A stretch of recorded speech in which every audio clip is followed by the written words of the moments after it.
Hello and welcome to the Creative Wanderer podcast. Your weekly jaunt into creative inspiration. So, Jo, this is our very first episode of our baby podcast. It certainly is, Amelia. This is Amelia, and I'm Jo. Jo and I got together last summer. We were pulling our hair out creatively because we were stuck indoors. Stuck indoors with the West End being completely dark. I'm a performer. Jo is an artist. That's correct. And a comic. Yes, and indeed. A multidisciplinary creative. There is nothing that Jo can't do, I don't Absolutely. think so creatively. What a load of twaddle. No, you're very good at many things. And Thank you, I Amelia. was sitting at home thinking to myself, what am I? Am I redundant now? You know, I'm a performer, an actor, a voiceover. There was no work. And I just found myself creatively a bit stuck and I was struggling. So I called up Jo and I said, Jo, let's check in once a week and let's just write together and talk about art and inspire each other. And we did. Well, we did, but quite a lot of our conversation Was not artistic. No, it was just putting the world to rights and complaining about the current situation. So one evening I was scribbling away at my work desk and my eyes fell on my copy of Julia Cameron's The Artist's Way. She had a brain surge. She called me up and said, I think we should do this together. Do you fancy doing it? I said, oh God, not really. I mean, no, I didn't really say that at all. I said, I'd absolutely love to. So we began. Deep dive, didn't we? Mm-hmm. What's wonderful about Jo is that she's always very open to anything that I throw at her. She completely trusted me that what I was suggesting was a good thing. Definitely. Well, it is a good thing because it's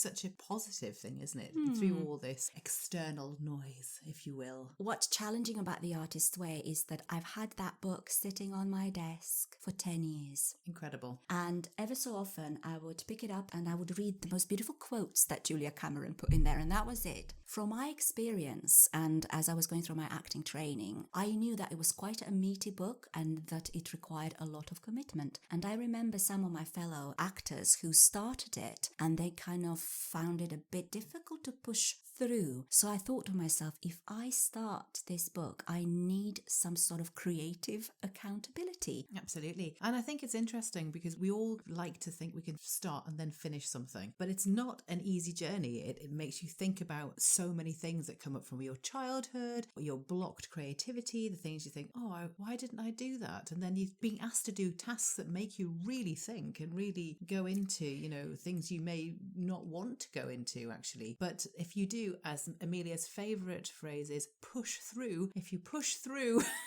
Yeah, you've got to push through. It's like giving birth. You birthed your creative child. Well, you know, once you start on that journey of having a child, you can't stop, you know? You've got to follow the whole process You through. can't push it back. No, you can't. So what is The Artist's Way all about, Jo? It's about discovering and recovering your creative self. Julia Cameron, who wrote the book, had about 20 years of experience working with artists from all walks of life. Painters, writers, poets, actors, sculptors. Dancers. Yeah, I think she's incredibly blessed by the fact that she has an incredible insight into the way an artist's brain, a creative brain works. And she is extremely good at artistic recovery, knowing how to approach artists and giving them the right tools so they establish some sort of everyday creative practice. Absolutely. And I think it's to remember, we were thinking about this quite a lot. Who is the book for? And we've come to the conclusion that it's for everybody because we are all creative beings. I think when we really start to realise that we're all creative beings, you never really find a child. It's very rare to find a child who just says, I can't paint or I can't express myself creatively. As a child, you are encouraged absolutely to slap paint on paper, to model things out of cereal boxes, and we forget we are joyously creative, or we're suddenly told we can't be. So this is a wonderful way of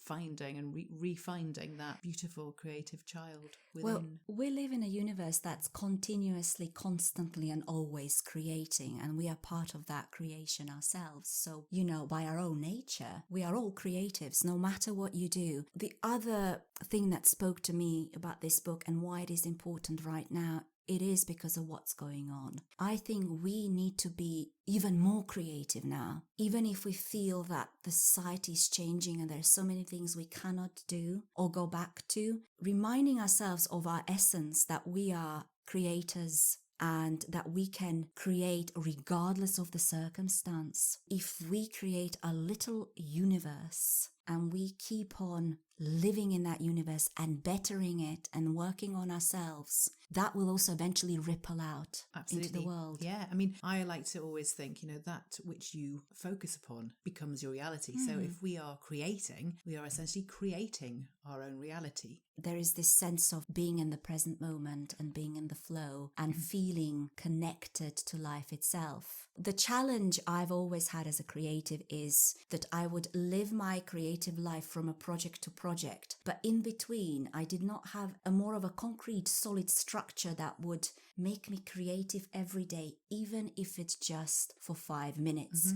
To be honest, prior to embarking on the Artist's Way journey, I never had that. And the Artist's Way has actually given me this. It's wonderful. Isn't that wonderful? The gift of the Artist's Way is your art every day. The gift of the Artist's Way is your art every day. Quote by Joe Darrell. We actually might put that up on our Instagram page. Remember that one. The other thing that's worth mentioning is that the book itself, it's so packed full of wisdom. Dense. It's dense. It's dense it's densely packed with ways to lighten yourself. There are what I've called Julia's pearls of wisdom, and as we go through our podcasts from week to week, we will try to read a few that inspired us. The book is designed as a 12-week course. Yeah. Each week you do a set of exercises. Now, don't go, oh my goodness, exercises. No, it's like school and I hate homework. It's not like that. They are full of play and they were such a pleasure to do. They really were, yeah. And you don't have to do all of them. You don't have to break your back or put pressure on yourself, because that's another thing, isn't it? Pressure detracts from creativity, in my opinion. So if you're putting pressure on yourself, you're essentially not being creative at all. You're just feeling, oh my God, I haven't done it. I've got to do it. And that's horrible, stressing yourself out. So don't stress yourself out. Do what you can. And then maybe do the others at another time. There's no urgency. Knowing that the book in itself is fantastic. However, for myself, I knew I could do with having a friend helping me through, and Jo kindly accepted and she became my accountability partner. We also wanted to start podcasting about our journey and offer the same sort of digital support, so to speak, to others who are willing to start the journey and follow us through the 12 weeks of our creative recovery and discovery. We have created a couple of platforms where you can check in with us. Yep. We are on Medium, where you will be able to read about us each week. We will post up our photos there, a little bit about us, our bios, links to inspirational creative content that we discover as we go along the way. The book is full of information and it's going to inspire you for sure to go and research many other creative areas. Absolutely. Yeah, it is a truly glorious experience. So, and we wanted, to bring us to the next point that we wanted to talk about, because we are being accountability partners for each other, we wanted to expand our sacred circle, so that you, if you felt that you didn't have anybody to be your creative accountability partner, we can be that. And you can email us, you can pop little pictures on Instagram, how you're doing, or if you're struggling, let us know, because the sacred circle is so interesting. And what Julia says is we are meant to midwife dreams for one another. And I love that. We're meant to be helping each other give birth to our creative babies. Yes. One of the myths that the society loves to perpetuate is that artists are jealous of each other. They like to perpetuate the myth of scarcity and lack in the world of arts. There is only just an X amount of jobs and only the top artists get it and the rest of us struggle. That's not true. Artists, at least in my experience, but Julia speaks to that, I'm sure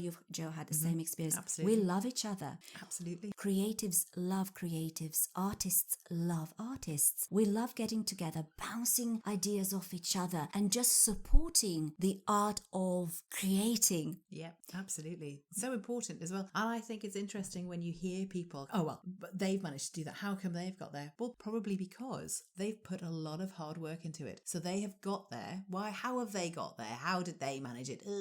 All of this grumbling and griping. Well, they have probably put a lot of hard work and effort into getting to where they're getting, not just sitting and going, oh, maybe I should do this. Well, they have done it and you haven't done it yet. So stop griping, pull up your trousers and do it. The word sacred in this phrase is very important. Very much so. This is one of Julia's pearls of wisdom, and she says, as artists, we belong to an ancient and holy tribe. Now, I think that every single being belongs to that ancient and holy tribe, because when we look at people, there is a whole galaxy that one human being holds within them. Their essence. And we've got to be respectful of that. We've got to approach it as they themselves are carrying something sacred and holy. So we create an environment where we do not judge each other. Absolutely. Don't judge. Don't criticize. That's right. Don't make somebody feel like their work is worthless or use sarcasm or belittle and ridicule. That's the other thing, isn't it? It's so important to just accept somebody's work. It's their work. It's not your work. It's theirs. And you have to be honourable and honour their art, honour their expression of art. It's true. And also allow for the art to mature, because most of the time we are presented with a finished artistic project. But in order to get to that finished project or a piece of art or a performance or even a podcast, there are hours and hours of work. When we come together as creatives and form these sacred circles, we are allowed to try things out, see if it works, it doesn't work.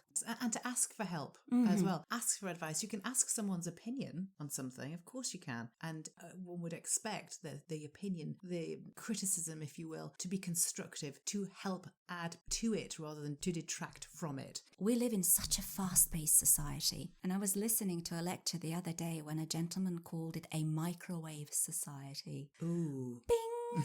And it's done. An artistic project or a creative project or any form of creative expression, whether if it's cooking or knitting, even having a baby, the baby that takes 9 months to form. There is that gestation period. If you've ever attempted any creative endeavor, or which we all have, we know that dark stage of gestation is actually not that easy. Getting dressed is a creative endeavor. There you go. You know, sometimes you think about what you're going to put on and then you put it on. And you go, oh no, oh that doesn't work, oh no. And then you change something and it works. You know, that is also just tweaking something or allowing it to change.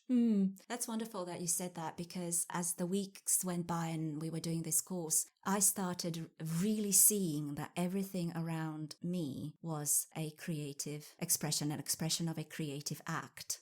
So we hope that for you as well, the same happens. The more you integrate the artist's way in your life and work through your exercises, you will see profound changes in your life. The sacred circle rules, I think they mean a lot to us because they speak to artists as a part of a tribe, and they're so wonderful when it comes to respecting each other and setting those boundaries of respect. Now, Jo's trying to find them. I am. Jo and I have loads of references around us that we want to share with you. So, Jo, why don't you take it away? Okay. Number 1, creativity flourishes in a place of safety and acceptance. Number 2, creativity grows among friends, withers among enemies. 3, all creative ideas are children who deserve our protection. 4, all creative success requires creative failure. 5, fulfilling our creativity is a sacred trust. 6, violating someone's creativity violates a sacred trust. 7, creative feedback must support the creative child, never shame it. 8, creative feedback must build on strengths, never focus on weaknesses. 9, success occurs in clusters and is born in generosity. And 10, the good of another can never block our own. Hurrah! So what is the creative child, Jo? The creative child is within us, and it is to be nurtured and loved and brought out of ourselves. I think my creative child enjoys having fun and playing and being taken on adventures and being given opportunities to shine, actually. That's what I think. How about you? My artist, me, I'm like a 5-year-old. Good. It is a youngster, because I don't know about you and how you are in your creative process, but I think I might be speaking for more than just myself here. We as creatives can be so harsh on ourselves ourselves. Going back to loving yourself as a creative being and being so generous to yourself as you would be to a 5-year-old is a very good way of self-nurturing one's creativity. So Julia fleshed out 10 basic principles that you will be continuously referring to as you travel on the 12-week journey. And what you will be required to do is to read them out every day. So Jo, what are these basic principles about? Well, they are telling you essentially that you're creative and to allow yourself to be creative, that it's okay to be creative, that you can open yourself up to more and more creativity. The more you create, the more creative you are, because of course that which you put out, you get back manyfold. So that the principle of the abundance and a law of attraction is right there. The more you do, the more you get, even more you create, the more you create. And as I remember you saying to me years ago, actually, create. And funny enough, that's always been my motto. And then halfway through the book, I read, oh, Julia Cameron thinks the same. She says output. Don't worry about the quality. Think about the quantity. And she connects creativity to spirituality. She does. She refers quite a lot throughout the book to God, which is G-O-D, good, orderly direction. Now, whatever your denomination is, however you approach your spirituality, we can all agree that when we are in an artistic flow or a creative flow, we feel unified with something higher and greater than ourselves. Yeah, and in fact, I write every day, I write down, I gratefully invite creativity to flow through me. Ah, I write it every single day. I've got several that I write. nice. But these basic principles are very interesting because the point is to read through them on a daily basis and check in what changes within you. How do you relate to them? Are there any realizations you have? Are you resisting? Now, we all know that resistance equals growth. Absolutely. So don't be afraid of resistance and getting angry at some point, because this journey is not a walk in the park. It's a walk up a hill and then down a hill. It's a spiral path, isn't it? It's the tour. When it comes to creativity and artistic expression, we live in quite a tough universe, don't we, Jo? Lots of blocks, lots of people out there who perhaps are not so rah-rah or keen on us being creative. We've perhaps come across criticism. We've perhaps been very unkind to ourselves. Without a doubt. And we have accumulated a lot of baggage on the way. Julia Cameron uses 2 tools in the creative recovery discovery. One of them are morning pages, which are the best thing in the world. And the other one is the artist date. For me, the morning pages, or the moaning pages, as they have sometimes become, are just a wonderful way to get everything out of your head first thing in the morning. So you get up a little bit earlier, have a pot of coffee or a cup of coffee. Now let's make it a cup of coffee, right? Or tea. I'm a tea girl. Or a tea. Settle yourself in, open your A4 notebook, and you set to scribbling your stream of consciousness for 3 pages, and it is joyous. Everything comes out. It can be a dream. It can be what happened the day before. It can be anything that's on your mind. It can be gripes, grumbles, groans, moans. It can be righteous anger, hatred. Get it out. Get it all out. They require discipline. Just make sure you finish them, even if, I mean, you are meant to do them within the first 45 minutes of waking up. But if you don't, that's okay too. Like if you have to go, oh my goodness, I've just spent 2 hours doing something else that had to be done, but I haven't finished them. Just go back and finish them because you still have all of that gunk in your brain that you need to expel, right? You've still got it there. It hasn't gone away. Until you get it out, it's still in. They're not writing. No. You don't have to be a writer for them. Whatever comes into your mind, just get that hand and that pen writing. For me, very rarely are they fun. Most of the time, they're not nice. I guess they're not meant to be nice. Get it out onto those pages every day. Yes. And what I do every day once I've written them, at the bottom, I just put with love. Oh, bless you, Jo. I didn't know you did that. That's lovely.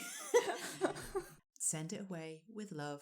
Bye then. This takes me to another point that's very important about the morning pages. Do not read them.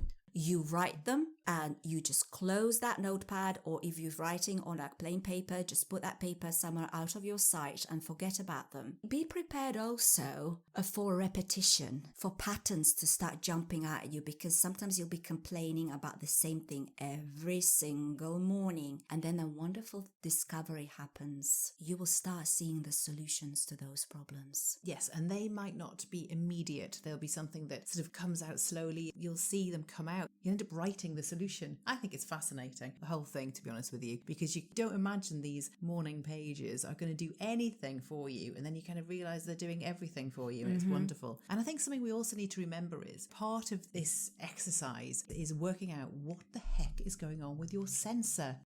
Oh yes. Because the sensor is an evil, evil, evil being that lives inside your head. And that is a perfectionist, and everything and anything that you ever do, ever, not just creatively or artistically, that little voice in your head is never happy, never satisfied. It's always putting you down. And wants you to sort of stop. It wants you to be safe. It's your safety. It's like your health and safety monitor. But also it curtails your joyous exploration into creativity. It doesn't want you to colour outside the lines. No. There's quite an interesting thing that Julia does. She turned her sensor into a cartoon character. Yeah. I always see mine as the evil wicked queen from Snow White and the Seven Dwarfs. Oh. I am the most beautiful woman in the world, and there is nobody as beautiful as I am, and nobody should be, because if you are, I'll come after you with an apple. I kind of see mine as a sort of seeping, festering, like a blob, like a sort of green, like a troll, oozing its vile bile and being all, what is it saying to you? It's saying you're not good enough. Look at you. Who do you think you are? Oh, I'm not going to let you express yourself creatively. I'm going to come and sit on it and slime all over it. Shall we take a moment? Let's take a little pause on our wandering, Amelia. Ooh. Let's take a moment to take in the scenery. This is the moment to ring my lovely feng shui bell. That is lovely. So why are we doing that, Jo? So we're doing this to dig out our buried dreams. Because when we're going through the morning pages, what they do is they help us dig out our buried dreams. We might not have realised that we had a creative urge to write poetry. We might not have realised that one of our dreams was to, as a child maybe, you wanted to learn how to tap dance. Maybe you wanted to become a potter. You know, all of these things that you maybe were buried dreams, and they start to come out. We'll start remembering those. So this is now an opportunity to ask you, do you have any dreams that you have buried? Absolutely. What are your creative longings? What do you do creativity-wise in your everyday life? Are there any creative dreams or impulses or projects that you've always wanted to do but you've constantly been putting them off?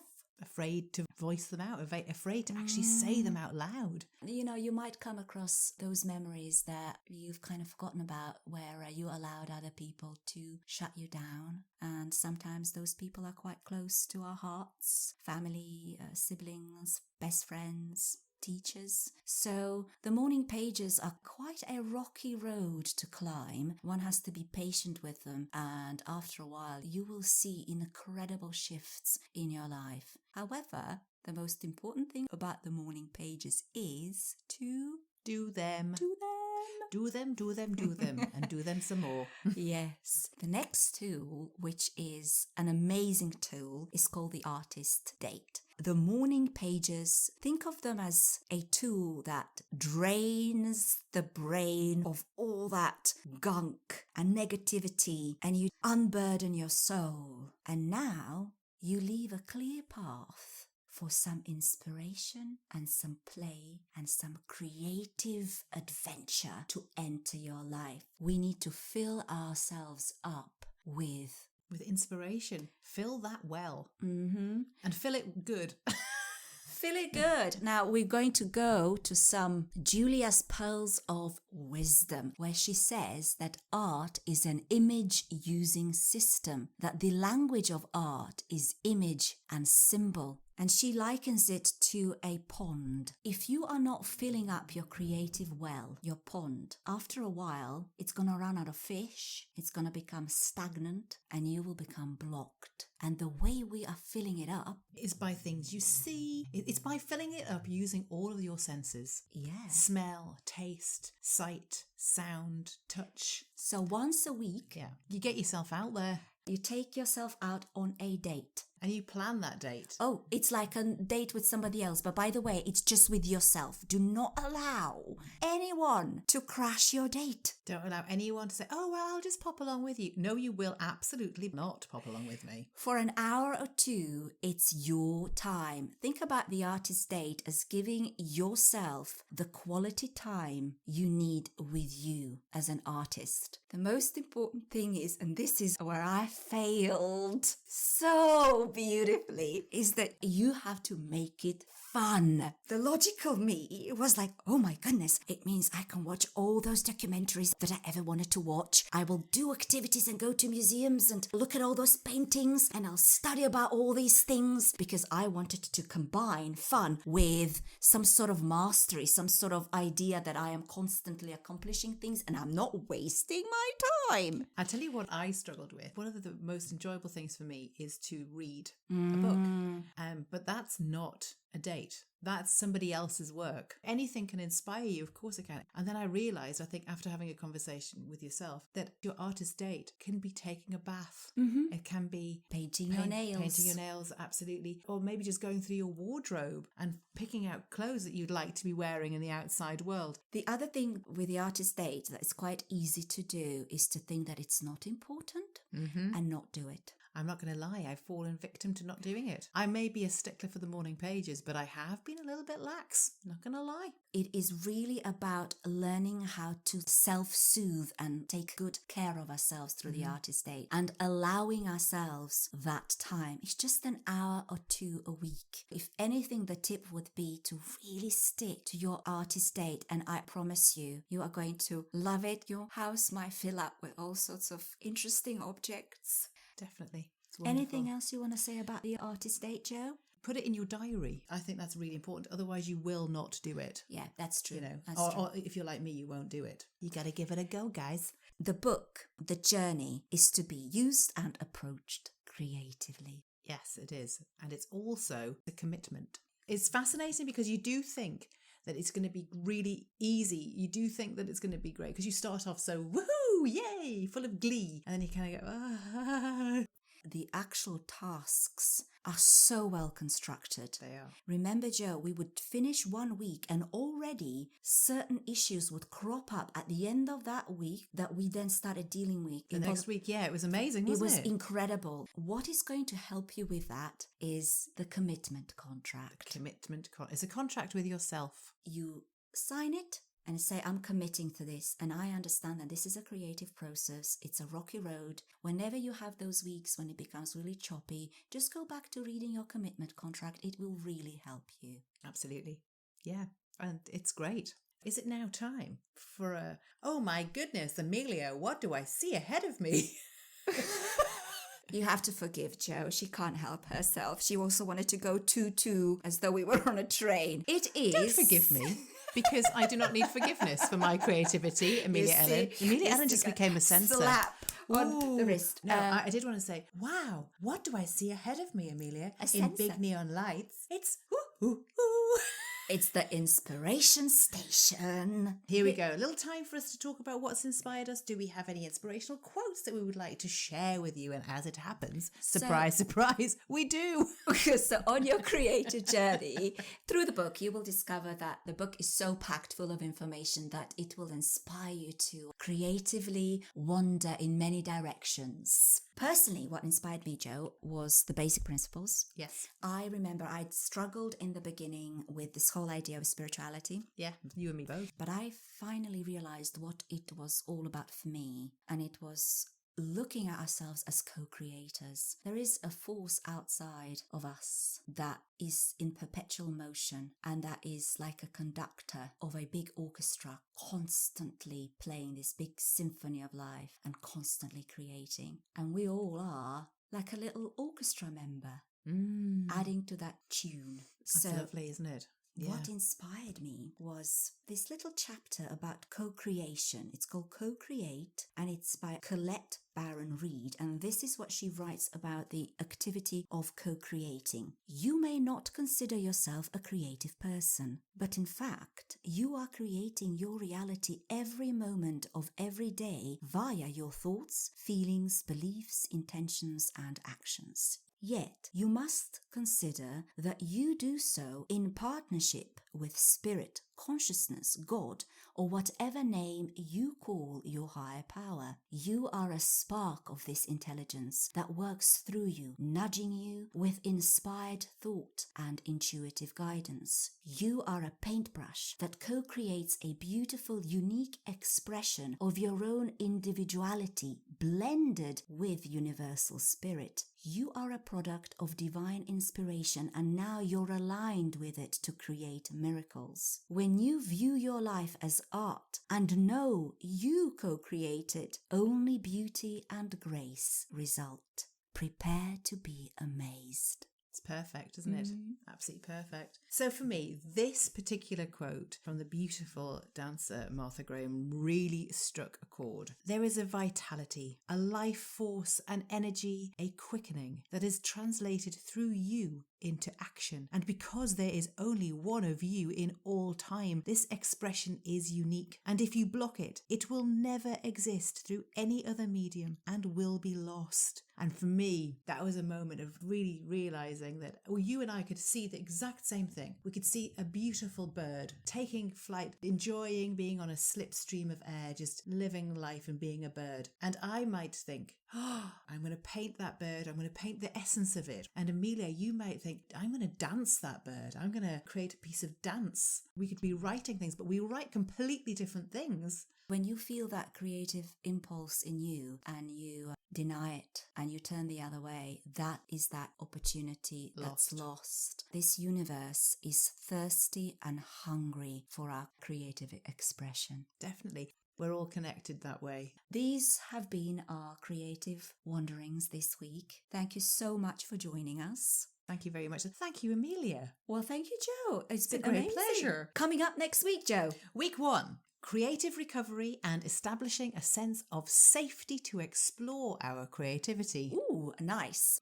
We hope that you've enjoyed this episode and that it will give you enough time to, if you do decide to join us on the Artist's Way creative journey, you can get your book and read the first 25 pages as well as the Sacred Circle. Absolutely. And there's a little trick that I think is really important to remember at this point as well. Julia does suggest that you just scan through the book, just have a quick flick through the book. And I didn't do that. I don't think either of us did when we did it. But it's great because it gives you just an idea, a hint as to what you'll be asked to do. You don't have to read it in depth, just skim through and just go, oh, maybe that's a nice little task or what have you. And if, like myself, you got your book and it was a used copy, because people will write in it, thankfully they used pencil, just go through it and rub those out, because you don't need to be led into somebody else's creative journey. It's yours. Absolutely. You know. Thank you so much for wandering with us. Always be on the lookout for the presence of wonder. A lovely little quote from E.B. White. See you next time.